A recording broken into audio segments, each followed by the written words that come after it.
Well, we're joined by former US Ambassador Gina Abercrombie-Winstanley. Good evening to you. Thank you so much for joining us. What do you make of that conversation between President Biden and Benjamin Netanyahu? Well, as reports have showed, it was a difficult conversation. The tensions have been building up. The president has made repeated comments about his unhappiness with the way that the war in Gaza has been prosecuted. He has been a stalwart ally of Israel and supporter of what Prime Minister Netanyahu said he needed to do to secure the nation. But these repeated missteps, the number of casualties, and of course, these strikes have brought it into sharp focus that the way it's being prosecuted is no longer acceptable. And the president had to make that clear. He's asked for, we're hearing, concrete and measurable steps to be taken by Israel. He's asking for an immediate ceasefire.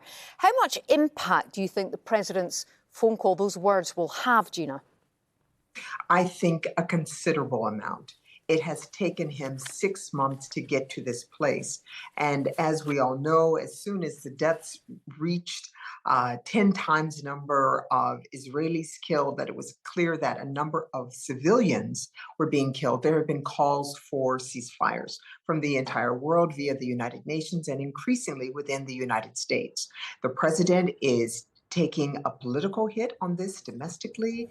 An election is coming, and the prime minister has shown that he is able and willing to ignore all of the costs to the United States, our reputation internationally, and to the president himself. So I think the prime minister understands it's serious at this point.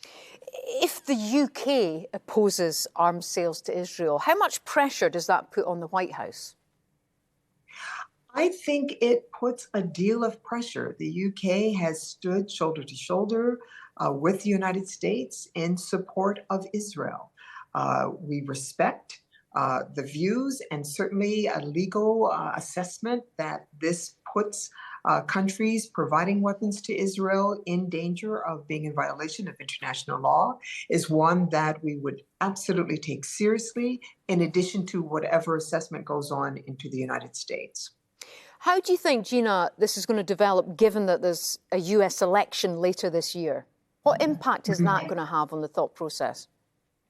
Well, it's already having an impact. The president, the administration is working hard to help Muslim Americans, Arab Americans, young Americans, Americans who are concerned about the outsized death toll of civilians, that the administration is doing what it can, that it's putting pressure, making demands of the government of Israel to take better care of civilians, to put together a day after, to ensure that Palestinians understand that there is a credible alternative to terrorism, to Hamas.